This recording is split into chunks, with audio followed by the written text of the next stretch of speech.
You are now live. Yes, baby. Estamos al aire. ¿Cómo van? ¿Cómo van todos? ¿Qué dice la gente? ¿Bien o no? Bueno, como ya saben, creo que ya lo dijimos y era bastante obvio. Estamos en cuarentena.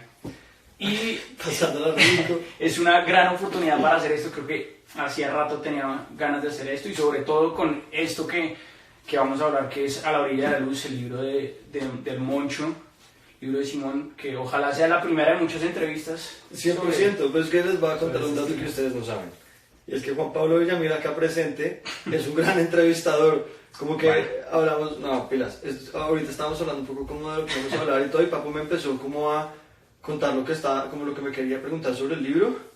Y fíjense que siento que es una lectura súper juiciosa, como que yo siento que si los periodistas se tomaran siempre ese mismo tiempo para las vainas, siempre uno tendría entrevistas así mind-blowing. Muchas gracias. Yo creo que en realidad más que eso es también un tema que tanto tiempo llevamos juntos, tanto tiempo llevamos hablando de cosas que uno ve reflejadas en el libro, que todo lo hace mucho más fácil. Entonces creo que eso lo hace más cool.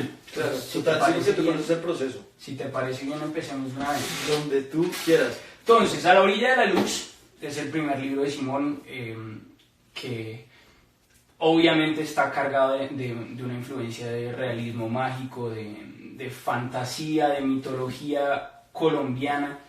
Y es un libro que creo que también es muy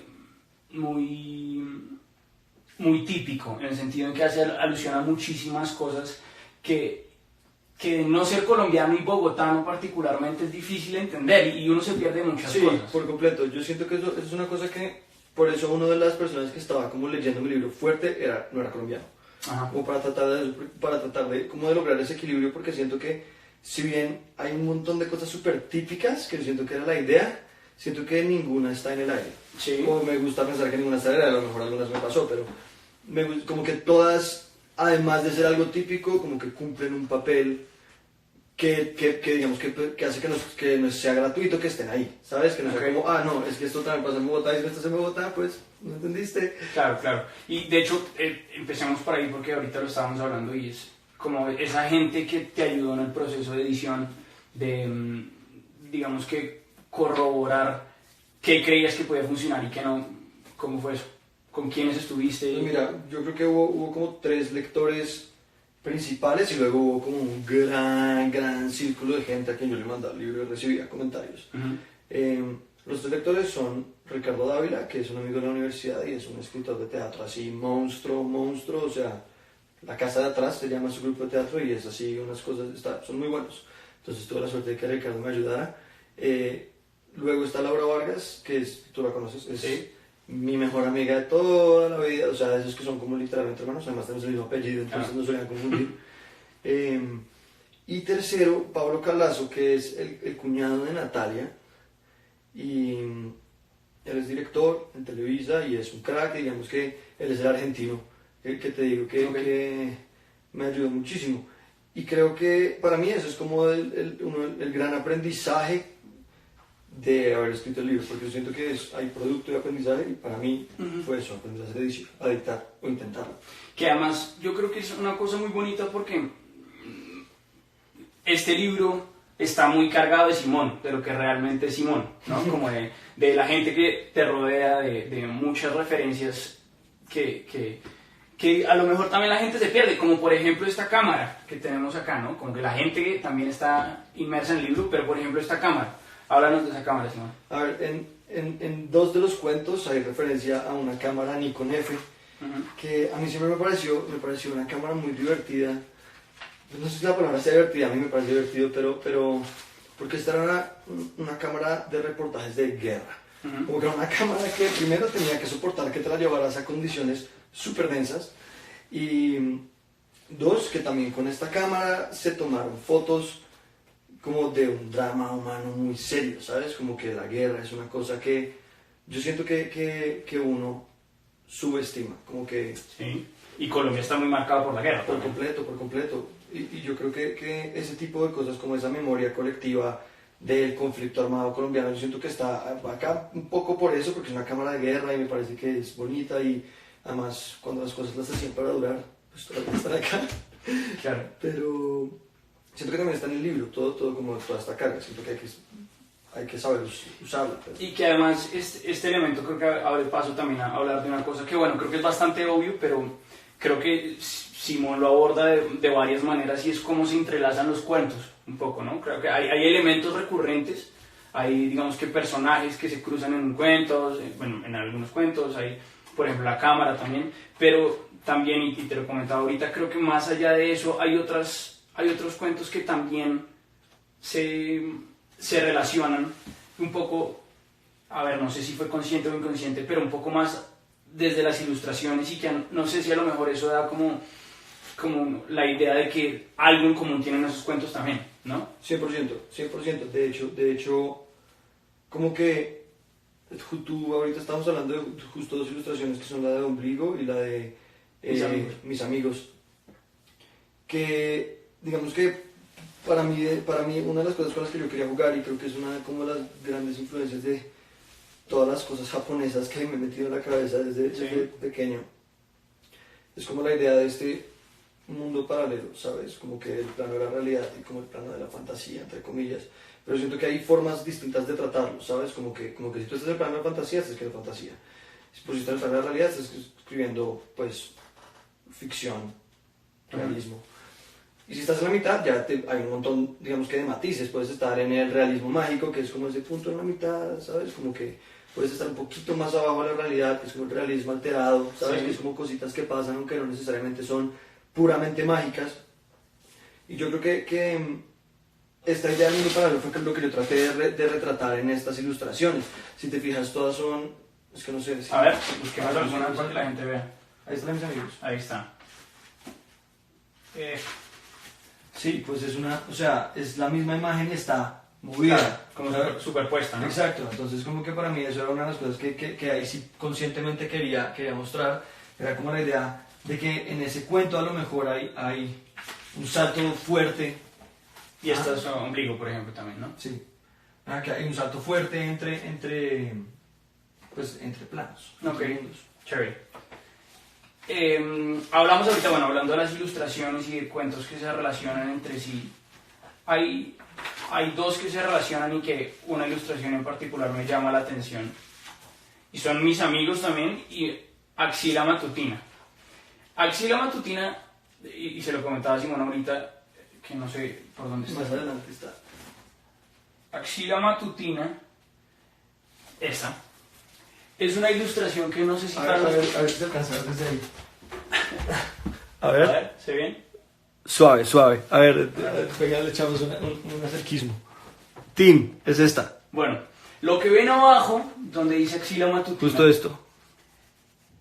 Corrígeme, Simón, si estoy diciendo mentiras, pero yo creo que hace referencia a ese clásico cartel de bus bogotano, bueno, bus colombiano. Sí, ¿no? 100%. Que juega un papel importante dentro de este cuento.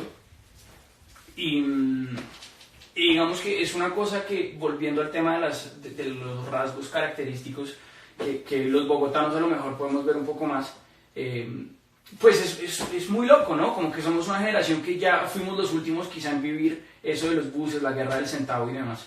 Sí, 100%. Y yo creo que es... Pues no sé, a mí me pasa, por ejemplo, no sé si te has fijado que en México todavía hay ese tipo de buses. Claro. ¿Sabes? Como que son súper reales.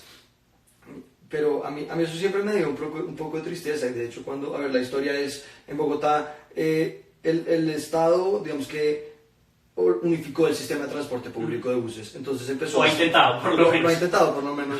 Sí, no ha intentado pintar los buses. Sí. Pero la idea era agarrar los buses viejos y poner buses nuevos, todos se ven iguales, súper unificados, imagen estatal.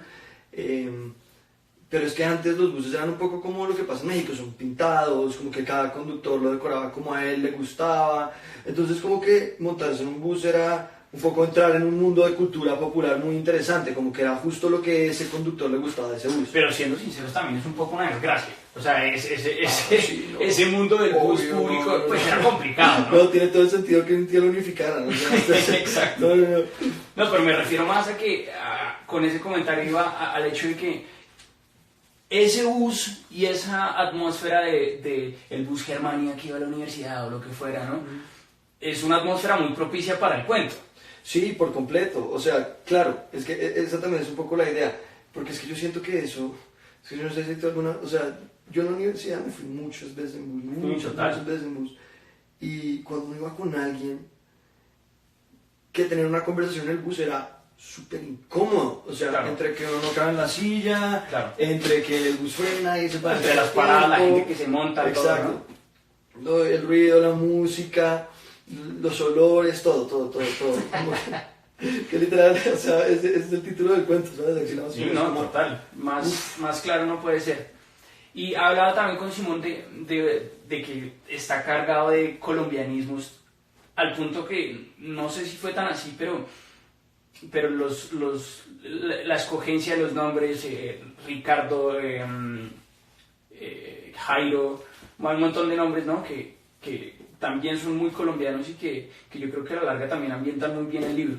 Yo creo que yo estoy en la misma página que tú frente a los nombres, como que la idea era que sonaran a nombres de un colombiano cualquiera, ¿sabes? Sí.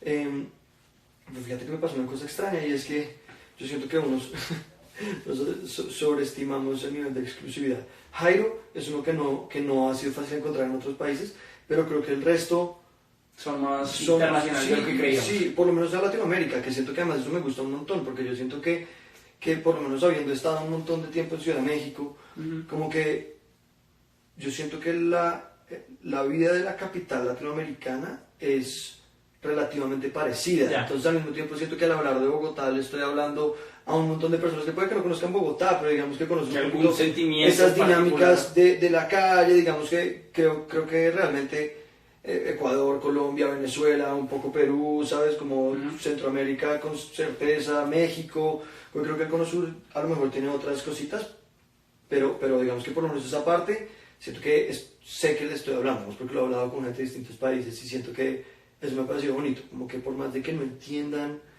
exactamente la referencia puntual, como que sí alcanza a traducirse la idea de lo que está pasando. Que está chévere. Entonces eso me ha gustado mucho, como que recibo comentarios chéveres de eso. Bueno, varias cosas. Yo cometí, no sé si el error, pero el atrevimiento de leérmelo en desorden, por dos cosas. Bueno, más bien, no, esto abre dos preguntas. La primera es, háblame de la importancia de leerlo o no en orden, que yo creo que ahí la pude haber embarrado. Y la segunda, que también quería que habláramos de eso, es que yo lo leí en desorden porque había cuentos que ya me había leído en el proceso pues no de edición, pero de creación, ¿no? Sí. Y como que me intrigaba saber cómo habían quedado unos, quería saber si, bueno, este ya me lo leí y sé que está relativamente igual, a lo mejor que empiezo con otro. Entonces sí, cuéntame un poco de esas dos cosas. Yo creo que por ser un libro de cuentos, el orden, uno tiene que, por lo menos yo creo que uno tiene que escribir con la idea de que se puedan leer en desorden, ¿sabes? Porque siento que también eso es parte de la magia del libro de cuentos. Sí. Que tú puedas llegar a uno e irte. Yo creo que para mí como que, aunque pues de hecho el libro tiene dos órdenes planteados. Tienes el del índice, que está en cuenta regresiva, que es la forma que narrativamente tiene más sentido para contar una historia grande a partir de ventanitas a distintas historias más pequeñas, ¿sabes? Entonces eso se puede contar así, que es ese orden. Y luego entre los cuentos hay como hojas en negro que dicen como faltan X días, faltan Y días. Ese es el orden cronológico en el que uno podría, si quisiera leérselo. O sea que yo pensé en tres órdenes. El cronológico, que es como todo pasa en orden, que siento que funciona de otra manera, como que no necesariamente el clímax está donde uno narrativamente le parecería que es el mejor lugar, pero también siento que es una forma de leerlo. Y la otra es la que tú hiciste, que es en desorden, que yo siento que tiene una ventaja y una desventaja. Siento que la ventaja es que ves cada cuento como una unidad. Que por eso es que, no sé si te acuerdas que te hablaba de que para mí la idea de la constelación de cuentos es como súper clara. Es como, si miras desde afuera tienes que poder ver una imagen, pero si te acercas, pues cada estrella es individual, ¿sabes? Sí. Entonces poder lograr que eso sucediera, siento que en la idea de que alguien pudiera leerlo en desorden, me pasó que yo, como que cuando estaba escribiendo, tenía como los cuentos en dos grandes categorías. Unos eran cuentos autosostenidos, y los otros eran cuentos que necesitaban de una manera u otra que un cuento fuera primero, ¿sabes? Entonces creo que lo que termina pasando cuando uno lo lee en desorden es que puede que llegue un momento en el que entres a un cuento y de pronto haya una cosa que se siente muy de la nada, ¿sabes? Como, no sé, por ejemplo, en Melodía Estéreo, y acá, no sé, no es un spoiler per se, no es un spoiler grande, pero es algo que sucede en el cuento. Llega alguien a la tienda de cámaras con esta cámara. Y dentro de ese cuento, esa escena, digamos que no cumple un papel mucho mayor. Pero en otro cuento... Claro, digamos que cumple un papel que yo siento que es de setear una atmósfera por un lado y cumple, y digamos que cumple también el papel de tratar de que todo se sintiera lo más real posible en ese sentido. Porque claro. yo creo que fue como gente normal haciendo cosas normales. Comiendo empanadas, exacto, escuchando Melodía Estéreo y... Exacto, y que cuando pasaran cosas medianamente extraordinarias, como que se sintiera el cambio, pero que se mantuviera en el plano de la vida normal de un bogotano. Sí. Siento que esas escenas también ayudan, como que es una cosa que a mí siempre me ha parecido como que me cuestiona mucho, y es las historias de verdad son muy aburridas, como que, ¿sabes? Como que la labor de edición, de cortar los fillers, a mí me parece que es una cosa muy bacana porque te ayuda a avanzar la historia, claro. Pero al mismo tiempo siento que muchas veces el filler se te da atmósfera, ¿sabes? Total, se te da total. mood. No todo filler es malo. Claro, totalmente de acuerdo. Digamos que yo siento que es un poco como la música en muchas cosas. Hay magias en la descripción, por más de que no sea sustancia de historia, la descripción es fundamental. Y de hecho eso también bueno, da pie también a hablar de una cosa que también estábamos hablando, y la verdad se me escapa ahorita el otro comentario al que estabas haciendo referencia, pero es la injerencia que tuvo en tu escritura la influencia de la cultura japonesa o oriental. Sí. Que está claro el barrio Tokio y demás, pero creo que hay más cosas. Sí, yo, a ver, como que un poquito de contexto, yo soy como fan de la cultura japonesa desde que tengo por ahí 11, 10, antes de pronto, como que en mi casa, mi mamá nos dejaba ver televisión hasta cierta hora, luego nos íbamos a dormir, pero desde la puerta de mi cuarto se alcanzaba a ver el televisor, entonces yo le decía a mi mamá que es que me quedaba dormido con el televisor, cuando realmente lo que hacía era sentarme en la puerta de mi cuarto, en la orilla de la luz, y ver lo que había en televisión. Y siempre ponía un canal que acá se llamaba Locomotion, no sé si te acuerdas. Sí, sí, claro. Que era como de animación para adultos, como tipo cartoons, tipo Ren y Stimpy, ¿sabes? Mucho anime. Sí. O más que para adultos, para niños grandes, que yo debía tener 7, 8, 9. Y ahí empecé a ver, y ahí me ponía este canal antes de que me tocara la hora de dormir, y ahí me quedaba viendo anime por la noche. Y luego, como a los 13, por ahí, 14, caí en un sitio de streams de anime, que uno de los grandes problemas del anime, por lo menos acá en Colombia durante muchos años, fue que no se podía ver si no era por televisión, porque los sitios que tú puedas pagar en internet para verlos no aceptan tarjeta colombiana, solo se pueden ver en Estados Unidos, en Europa, entonces como que uno estaba sometido a la piratería porque no había de otra, si querías ver anime tenía que ser pirata. Entonces yo terminé metido en un sitio de streams de anime con subtítulos traducidos por fans, y terminé siendo uno de los moderadores del sitio, y estuve ahí como 4 años. Entonces llegaba al colegio y mientras leía, jugaba, tocaba, hacía lo que sea, de vez en cuando si veía anime tenía siempre un chatbox abierto y yo moderaba el chatbox, entonces vi anime a morir y leía manga así sin parar, desde los 13 hasta hoy, digamos que hoy menos, pero igual como que yo siento que muchas de mis referencias de historia son de anime o manga, pues. Ahorita me estabas contando de una en particular, ¿te acuerdas cuál era? Era Es que no, a mí se me escapa, pero... ¿ahorita que estamos hablando fuera? Sí. Ni idea. Bueno, pues yo siento que esta idea de la mitología, para mí lo que yo más duro saqué de lo japonés de pronto es como la forma en la que la mitología y digamos que este mundo paralelo, ¿sabes? Como que de qué manera afecta el mundo de los humanos. Y yo siento que los japoneses son muy de el dios de tal cosa y el dios de tal vaina y eso, y como que dentro de sus leyendas y demás tienen como representaciones que son monstruos, ¿sabes? Digamos que el dios es un monstruo, como que no necesariamente que sea feo, pero pues no es humano, ¿sabes? Definitivamente. Y siento que eso a mí me llama mucho la atención por la estética, número 1, y número 2, porque los dioses no tienen que ser buenos. Y eso a mí me parece que es una cosa que es fenomenal como de los sistemas politeístas, y es como, hay dioses que son unos hijos de puta, sin nada que hacer, ¿sabes? Como que ese es el plan, y esa es la idea, y siento que eso como recurso narrativo es brutal, no sé, en los dioses griegos, que Ares fuera, digamos, el dios de la guerra, y violara a otra mujer. Que se humanizaron un poco los dioses. Se humanizan un montón, y siento que eso a mí me parece que es fenomenal, siento que los japoneses lo han tratado muy bien, en especial porque les ha tocado como conciliar este mundo hipercapitalista, tecnológico, súper loco, y al mismo tiempo este mundo como en un universo místico y de tradición oral absolutamente gigantesco. Entonces siento que lo han logrado hacer muy bien, siento que nosotros, en cambio, acá en Colombia en particular, pues a nosotros nos quitaron nuestras mitologías, como que eso se perdió.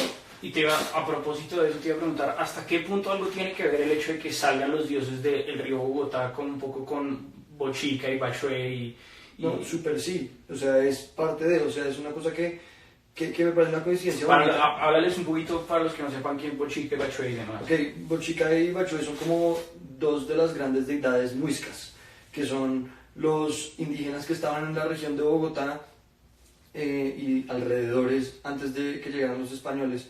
Y la leyenda, me corregirá si estoy mal, no me acuerdo muy bien, es que de la laguna de Iguaque salen Bochica y Bachué. Bachué es la madre, Bochica es el hijo, luego el hijo crece y juntos pues son la pareja que puebla el mundo.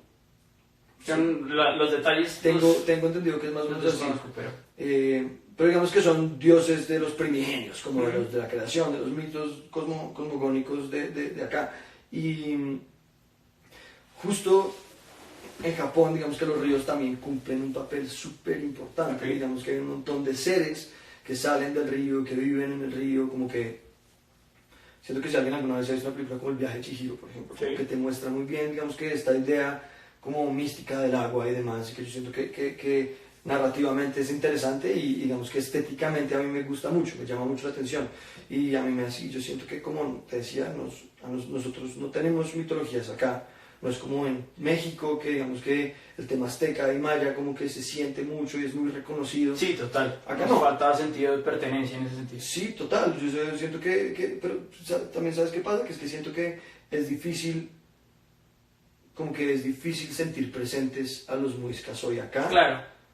Porque siento que también el récord como arqueológico es muchísimo menor, ¿sabes? Uno va al Museo del Oro y es absolutamente espectacular, pero ahí estás. Para de contar. Sí, como que es esporádico. Digamos que definitivamente a mí me llamaba la atención como recuperar la idea de que podía, de que hay algo más que está antes de nosotros en América, ¿sabes? Y como que de ahí un poco sale la idea del mundo paralelo en Bogotá. Ok. Hay una cosa que también me parece súper bonita y es la explicación de por qué se llama La Orilla de la Luz. Ok, esa moneda tiene dos caras. La primera, que creo que es a la que te refieres, que de hecho me di cuenta hace no tanto tiempo, y es que Bogotá tiene unos grandes cerros, unas grandes montañas al oriente, y justamente el sol sale por el oriente. Entonces, en las mañanas de Bogotá hay un punto en el que el sol no ha salido de atrás de las montañas, pero ya el sol es azul, ya el cielo es azul. Claro. Sí, Bogotá está literal en la sombra que proyectan las montañas sobre ella y está ahí. Pero es de día. Claro, pero es de día. Está a la orilla de la luz. Eso por un lado, y el otro que me parece también interesante es como, siento que estar a la orilla de la luz también te habla sobre lo que está del lado de la oscuridad, como que uno medio alcanza a ver, como que está ahí en la penumbra. Como que está bien, como que está mal. Como que está ahí y uno sabe que está ahí, pero digamos que está escondido en cualquier caso, que siento que para mí eso es la violencia, la corrupción, ¿sabes? Como de una u otra manera partes del conflicto armado colombiano, como que siento que eso también, digamos que un poco hablando como lo que hablamos ahorita de la cámara, de la guerra y demás, como que siento que la carga como del conflicto armado colombiano y los problemas que tiene Colombia en cuanto a corrupción y demás, como que siento que están ahí metidos también. Y hablemos, aprovechando de eso, de lo que me contabas ahorita, la analogía que hay entre el Consejo de Superintendentes, creo que es, y la realidad colombiana. Sí, para mí, un día estábamos con Ricardo como echando cuentos sobre el libro. ¿Te acuerdas de quién es Ricardo? Sí, el de la casa atrás, que eso conté ahorita, pero es un amigo escritor que me ayudó digamos que a revisar y a corregir el libro, y es un crack.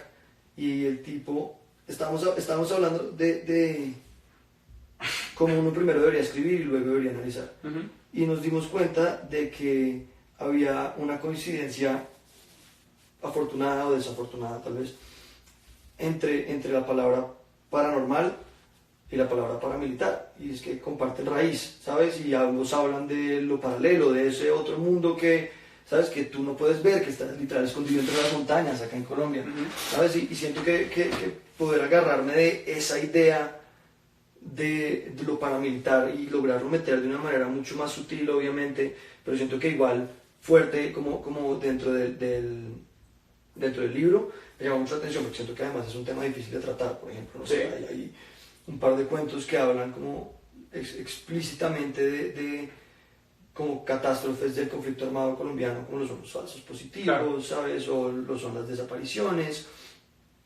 la limpieza social, ¿sabes? Siento que para mí la analogía de que este mundo paralelo tenía cierta similitud con el mundo paramilitar, como que me parece como que yo sentía que era que si uno va a escribir sobre Colombia, en algún momento tiene que nacer esa parte, ¿sabes? Como que no ponerla también es negar lo mucho que nos ha afectado y lo muy duro que le ha dado al país.